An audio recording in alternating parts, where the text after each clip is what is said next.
हाँ, तो 12th class देखो बेटा, हमने 2 पार्ट पढ़ लिए थे। तीसरे पार्ट के भी आपके 3 दोहे हो गए थे। ठीक है, रहीमदास जी का पाठ आपके चल रहा था। तो आज हम कौन सा पढ़ेंगे? चौथा दोहा पढ़ेंगे। ठीक है बेटा, तो देखिए, काज परे कुछ और है, काज सरे कुछ और, रहीमन भंवरी के बहे नदी सिरावत मोर। ठीक है बेटा, तो देखिए, काज का अर्थ यहाँ किससे लिया गया है? काम से लिया गया है। और काज सरे से अर्थ किससे लिया गया है? काम निकल जाने पर। ठीक है, भंवरी के बहे से किससे लिया गया है इसमें अर्थ?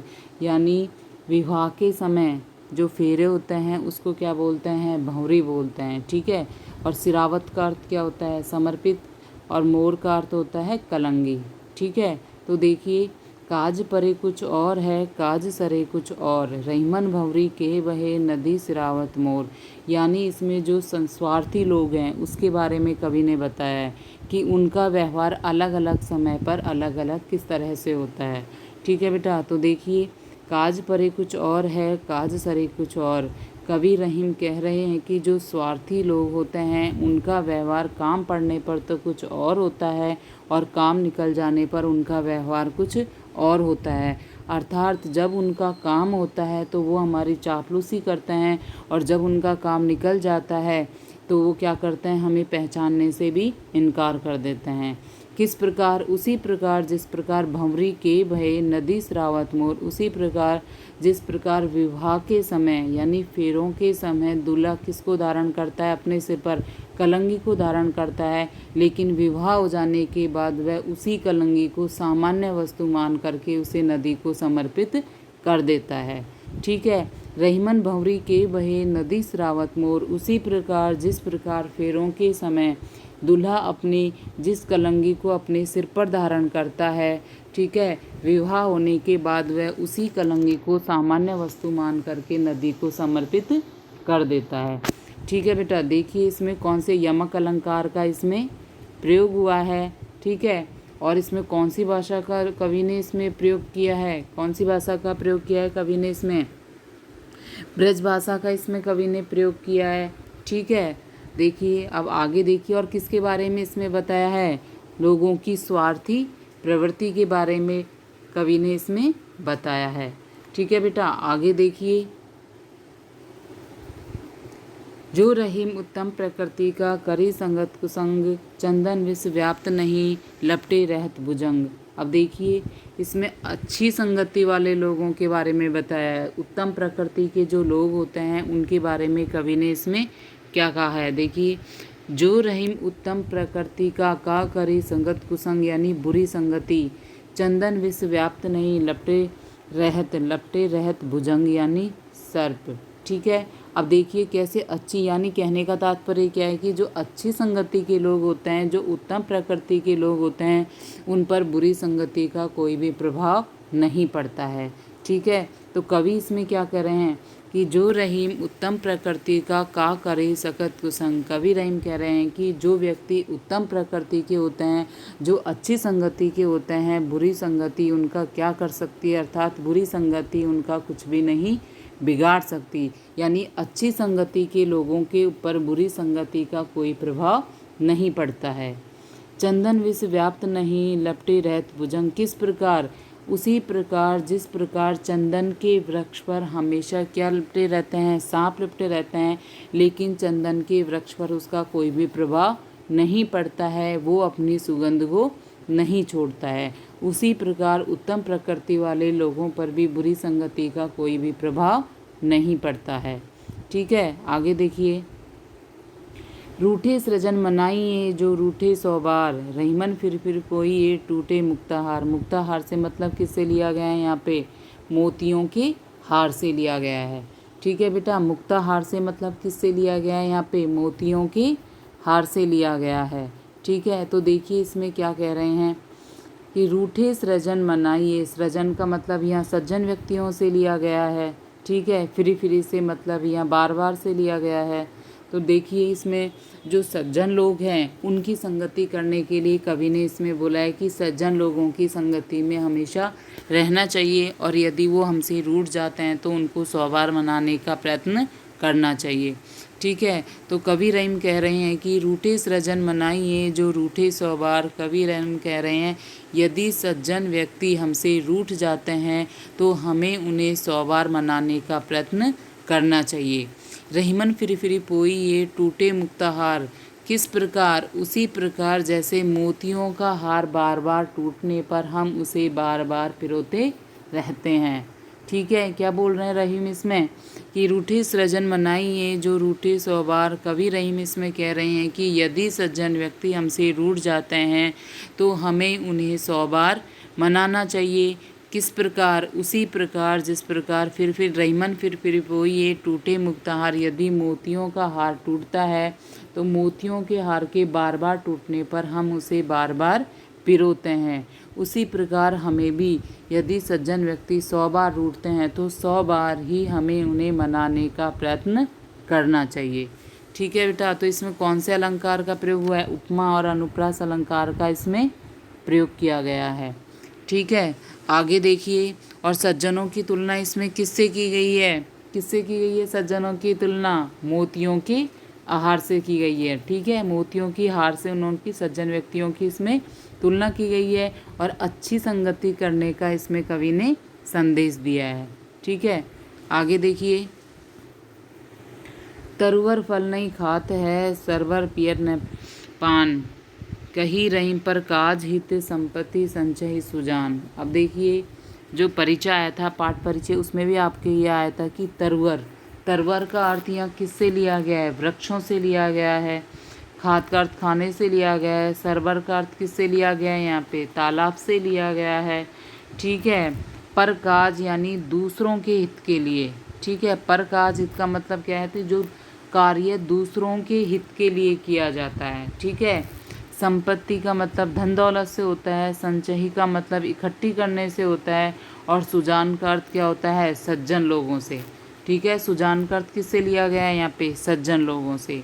तो इसमें देखिए क्या बोल रहे हैं कवि कि तरुवर फल नहीं खात है, यानी कहने का इसमें तात्पर्य क्या है कि जो अच्छे लोग होते हैं वो दूसरों के लिए अपना क्या करते हैं? धन इकट्ठा करते हैं। ठीक है, तो किस प्रकार से कवि ने इसमें समझा है? देखिए, तरुवर फल नहीं खात है, सरवर पिए न पान। कवि कह रहे हैं कि जो वृक्ष होते हैं वो अपने फल स्वयं नहीं खाते हैं। ठीक है, तरुवर फल नहीं खाते हैं, कवि कह रहे हैं कि वृक्ष अपने फलों को स्वयं नहीं खाते हैं। सरवर पिए न पान, और तालाब अपना पानी स्वयं नहीं पीता है। उसी प्रकार कवि कह रहे हैं कि रहीम पर काज हित संपत्ति संचय सुजान, जो सज्जन व्यक्ति होते हैं अपने धन का संग्रहण दूसरे व्यक्तियों की भलाई के लिए करते हैं। ठीक है बेटा, क्या कहना चाह रहे हैं कि जिस प्रकार फल, जो वृक्ष होते हैं वो अपना फल स्वयं नहीं खाते हैं, तालाब अपना पानी स्वयं नहीं पीता है, तो उसी प्रकार जो सज्जन व्यक्ति होते हैं वो अपनी संपत्ति होती है उसका जो संचय करता है, अर्थात उसका जो संग्रहण करते हैं वो दूसरों के हित के लिए, अर्थात दूसरों की भलाई के लिए करते हैं। ठीक है, तो कौन से अलंकार का इसमें? अनुप्रास अलंकार का इसमें प्रयोग किया गया है। सज्जन व्यक्तियों की जो विशेषता इसमें बताई गई है कि किस तरह से जो वो धन का संग्रहण करते हैं दूसरों की भलाई के लिए करते हैं। ठीक है, तो देखिए एक बार फिर से देख लीजिए चारों का। काज परे कुछ और है, काज सरे कुछ और, रहीमन भंवरी के बहे नदी श्रावत मोर। तो देखिए बेटा क्या बोल रहे हैं कवि इसमें कि काज परे कुछ और है, काज सरे और कुछ और, रहीमन भंवरी के बहे नदी श्रावत मोर। कवि इसमें कह रहे हैं कि जो स्वार्थी लोग होते हैं वो काम पड़ने पर तो कुछ और होते हैं और काम निकल जाने पर उनका कुछ अलग व्यवहार होता है। अर्थात जब उनका काम होता है तो वो हमारी क्या करते हैं? चापलूसी करते हैं, और जब उनका काम निकल जाता है तो वो हमें पहचानने से भी इनकार कर देते हैं। किस प्रकार? उसी प्रकार जिस प्रकार रहीमन भंवरी के बहे नदी श्रावत मोर, उसी प्रकार जिस प्रकार विवाह के समय जब फेरे लिए जाते हैं तो दूल्हा अपने सिर पर कलंगी को धारण करता है, लेकिन जब विवाह हो जाता है तो वह उसी कलंगी को सामान्य वस्तु मान करके उसे नदी को समर्पित कर देता है। ठीक है, तो देखिए कौन से अलंकार का इसमें प्रयोग किया गया है? यमक का इसमें प्रयोग किया गया है और किसके बारे में बताया गया है, लोगों की स्वार्थी प्रवृत्ति के बारे में इसमें बताया गया है। ठीक है, आगे देखिए। जो रहीम उत्तम प्रकृति का करी संगत कुसंग, चंदन विष व्याप्त नहीं लपटे रहत भुजंग। किसके बारे में इसमें कवि ने बताया है, अच्छे लोगों की प्रवृत्ति के बारे में बताया है कि बुरी संगति का उन पर कोई भी असर नहीं होता है। देखिए, जो रहीम उत्तम प्रकृति का करी संगत कुसंग, तो कवि रहीम इसमें कह रहे हैं कि जो उत्तम प्रकृति के व्यक्ति होते हैं, ठीक है, उन पर बुरी संगति का कोई भी असर नहीं होता है। ठीक है, क्या बोल रहे हैं कवि रहीम कि जो रहीम उत्तम प्रकृति का करी संगत कुसंग। कवि रहीम कह रहे हैं कि जो उत्तम प्रकृति के लोग होते हैं, अच्छी प्रवृत्ति के जो लोग होते हैं, उन पर बुरी संगति का कोई भी प्रभाव नहीं पड़ता है।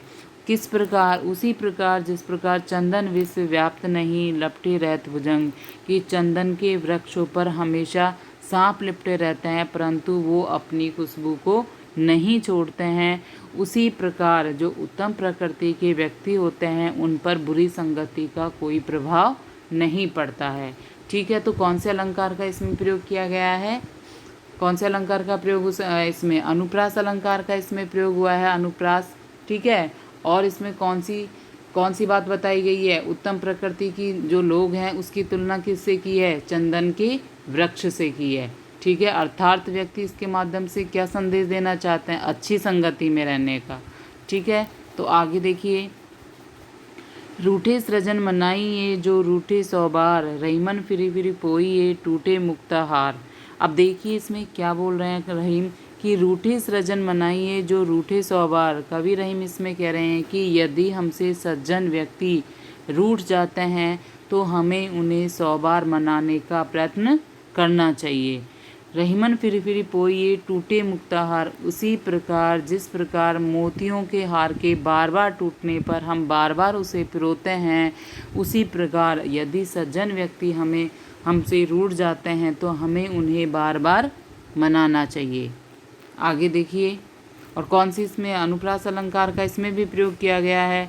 ठीक है, और किसका प्रयोग किया गया है इसमें, देखिए अनुप्रास और उपमा। ठीक है, अनुप्रास और उपमा दोनों अलंकारों का इसमें प्रयोग हुआ है। ठीक है, और किसकी तुलना इसमें किससे की गई है, मोतियों के हार से किसकी तुलना की गई है, इसमें सज्जन व्यक्तियों की तुलना की गई है। ठीक है बेटा, आगे देखिए।